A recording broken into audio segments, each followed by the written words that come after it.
Banyak sebab kesemutan itu. Bisa karena saraf tulang belakang bisa. Ya, bisa. Ya, bisa juga karena kurang mineral, kalsium, magnesium juga bisa. Bisa juga karena aliran darah nggak lancar juga bisa. Bisa juga karena asupan yang kurang bisa. Bisa juga karena kurang jalan juga bisa. Nah, saya nggak tahu yang mana itu. Dicarilah satu-satu. Kalau persendian itu umurnya berapa? Nah, kesemutan sama persendian beda cerita loh ini. Kalau tadi pertanyaan kesemutan itu, kalau bicara pengampuran itu lain lagi cerita. Pengampuran itu terjadi karena apa? Biasanya salah satunya itu adalah tubuh terlalu asam sehingga kalsium kesedot, keambil, sehingga tulangnya keropos lebih cepat misalkan. Kalau misalkan usia beliau, mohon maaf, misalkan belum terlalu tua misalkan. Umur berapa? 60 Pak. Iya, sudah cukup sih biasanya, apalagi perempuan ya. 50. Nah, karena perempuan itu biasanya kalau sudah mulai masuk masa menopause, yang estrogennya kan kurang. Atau bukan kurang, stop dia. Estrogen itu buat perempuan itu penjaga kekokohan tulang. Ya. Jadi solusinya apa?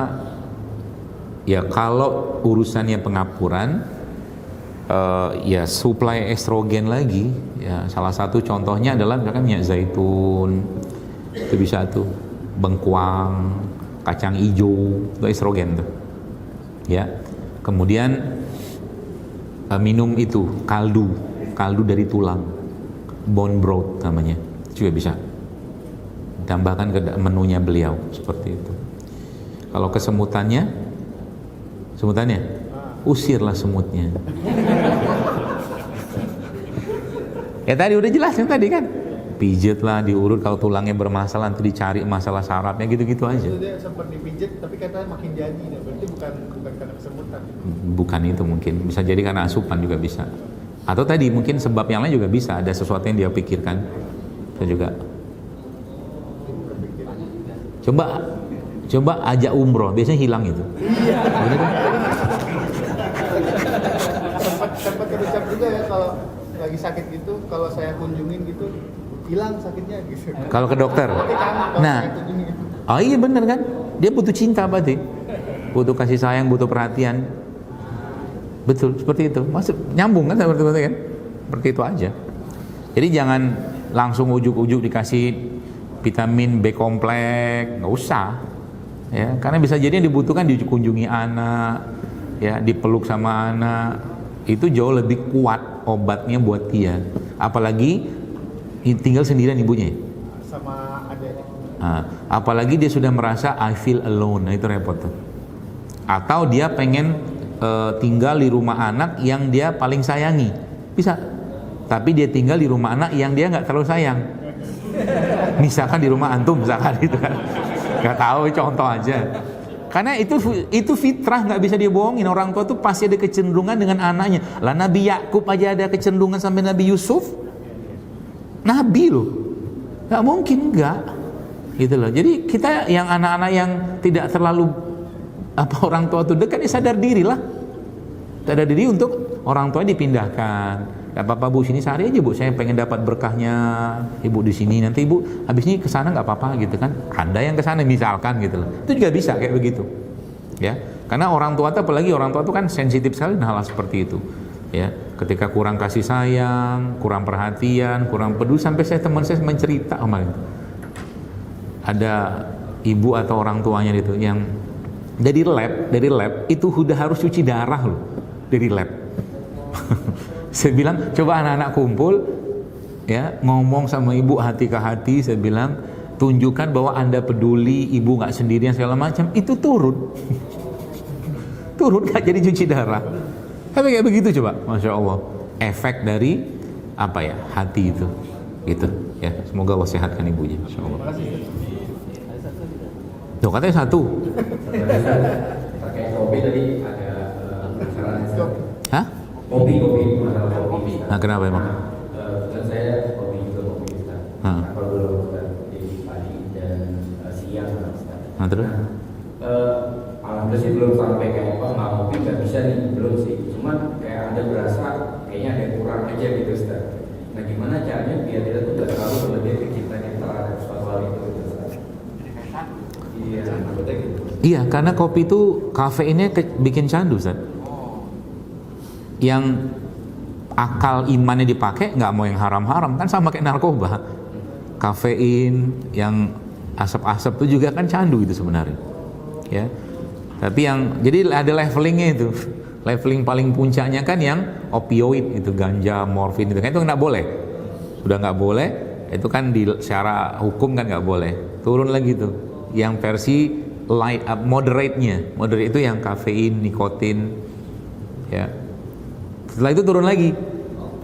Ini sebenarnya jauh lebih menggila daripada kafein, yaitu apa? Gula pasir. Gula pasir itu yang pernah saya baca, adiksinya dia, kecanduannya dia itu 20 kali lipat daripada kokain. Gula pasir. Ya. Ngeri kan? Jadi kalau ada orang dia lagi sakau itu, sakau itu bukan sakau yang aneh-aneh, sakaunya minum yang manis. Itu sakau. Kalau kita bilang itu apa namanya? Craving, kayak orang kecanduan. Craving itu udah crave, dia luar biasa. Gak minum itu tuh pusing. Nah, itu sebenarnya ditempelin juga sama setan, iblis, jin, gitu-gitulah. Bukan saya mengatakan berarti yang saka gitu tuh karena jin, bukan. Tapi dalam diri kita itu kan sebenarnya ada juga korin itu. Yang dia kadangnya tergantung kita amal baik kita atau amal buruk kita aja. Pertanyaannya kalau sudah, bagaimana cara kita untuk itu membatasin itu, dilawan?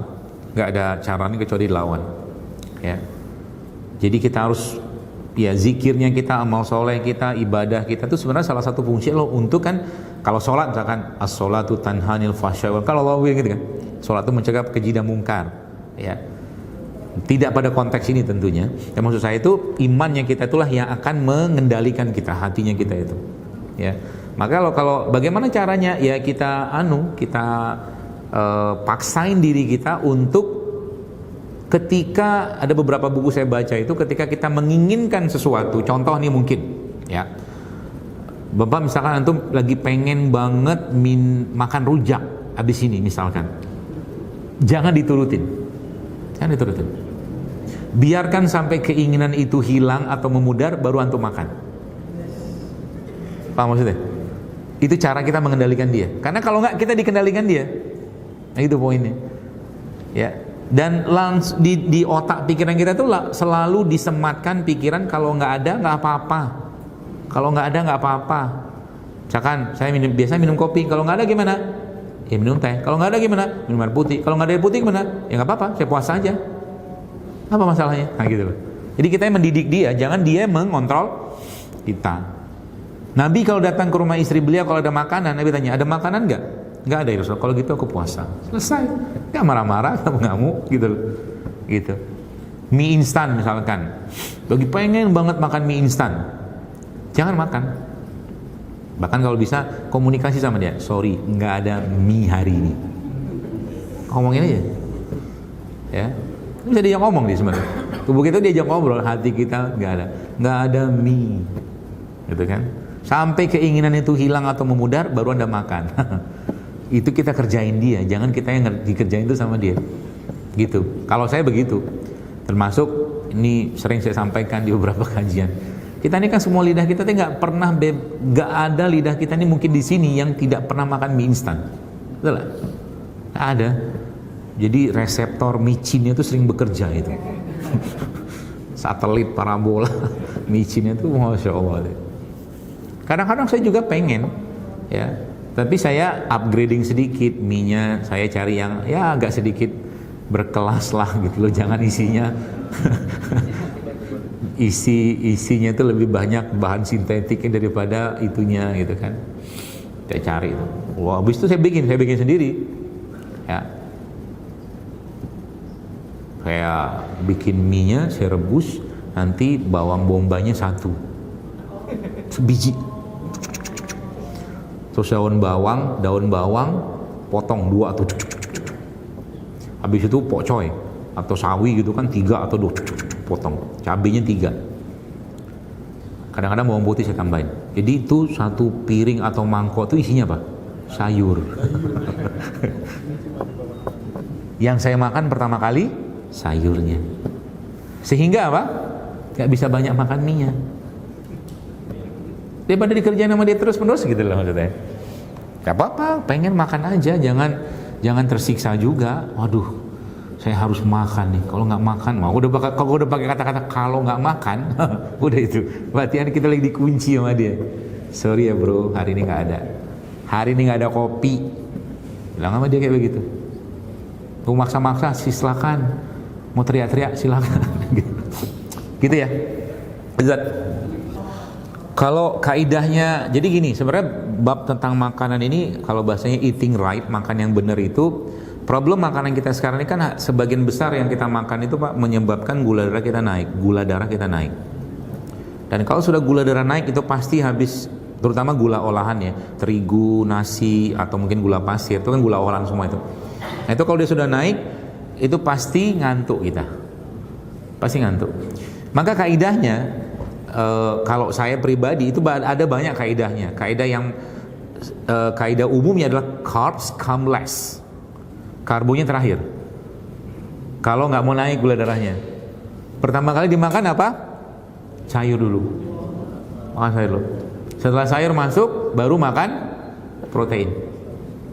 Nanti karboin terakhir. Nah, dengan kayak begini kita nggak terlalu banyak asupan karbo. Jadi karbo tuh kadang-kadang kita makan aja sendirian tanpa apa-apa juga apa-apa. Contoh Anda pengen makan, lagi keliengan, mungkin lagi hipoglikemi, mungkin udah makan kentang aja. Butuh karbo ya, tapi kita nggak setiap saat makan itu ada karbo, belum tentu. Karena kita nggak butuh banyak karbo sebenarnya. Apalagi yang kita sudah banyak deposit karbonya dalam bentuk lipatan-lipatan di pinggang, misalkan, ya. Itu kan deposit, ya. Nggak usah banyak-banyak itu. Makanya sebenarnya ilmu diet itu sebenarnya kalau Anda tahu ilmu kayak beginian, nggak usah kurangi nggak usah pakai ini suplemen, nggak usah. Anda makan sayur protein, karbo sekali turun berat badannya. Coba aja. Proteinnya gak banyakin, kasih sayur sedikit, karbonya dikurangin, turun, pasti turun itu. Ya karena nggak ada sumber asupan gula atau kalori, maka tubuh akan pakai yang ada dalam tubuh kita. Nah, gitu loh konsepnya, paham ya? Dan itu akan enak banget. Coba nanti sekarang mulai praktekin makan itu. Makanya sering saya bilang kalau Bapak Ibu pengen makan bubur ayam yang sehat, itu banyakin sayurnya. Sayur daun bawang bisa gitu kan? Jadi kalau bisa satu mangkok itu isinya daun bawang aja semua. Terus buburnya cuman 2-3 sendok makan. Nah gitu kan? Terus kasih daging tuh, daging ayamnya atau mungkin telur segala macam. Jadi Anda sehat, makanya nggak ngantuk kan sampai kantor. Coba deh perhatiin. Sekali-sekali maksud saya itu coba kita menantang diri kita tuh untuk nggak ngikutin regularitas tiap hari gitu loh. Begini aja tuh. Iya, saya tahu yang namanya makan bubur ayam itu biasanya ada 2 tim tuh, tim adu sama tim pisah gitu kan. Coba sekali-sekali diubah sedikit supaya badan itu, otak itu seperti yang tadi pagi saya bikin postingan itu, otak itu lebih ada cipratan-cipratan elektron baru gitu loh, dengan mengerjakan hal-hal yang baru. Itu nanti makan bubur ayam baik. Kayak kalau saya tuh suka kayak begitu, ya. Sehingga kita tuh punya pengalaman baru dan akhirnya tanpa sadar ya tadi terbentuk pola makan sendiri. Ya, itu yang paling utamanya. Jadi kalau sudah tahu kan misalkan Anda makan gorengan misalkan. Gorengan itu kan yang paling tinggi enzim dan seratnya ada pada cabenya, Pak. Cabenya. Maka udah tahu kan terusannya kan? Banyakin cabenya. Jadi gorengannya 1, cabenya ya cari cabai yang nggak pedes-pedes lah. Ada tuh. Jadi Anda satu gorengan tuh makannya 15 cabenya. Kan nggak pedes tuh. Itu enzim beneran. Makanya banyak orang habis makan yang tadi ya, tepung yang direbus pakai minyak gitu loh. Itu ngantuan gitu loh ya, karena tadi gula lagi. Tapi kalau Anda cobain, nanti coba di trial ya. Anda makan gorengan 1, cabenya banyak, tapi jangan cari cabai yang pedes juga. Nanti kan jontor gitu. Cari cabai yang nggak terlalu pedes, itu enzim semua itu. Makan sebelum gorengannya, sehingga nanti kalaupun kita tetap pengen oke lah sudahlah, dilarang juga nggak bisa, aman kita. Wallahu a'lam bishawab. Subhanakallahumma bihamdika asyhadu an la ilaha illa anta astaghfiruka wa atubu ilaik. Assalamualaikum warahmatullahi wabarakatuh. Waalaikumsalam.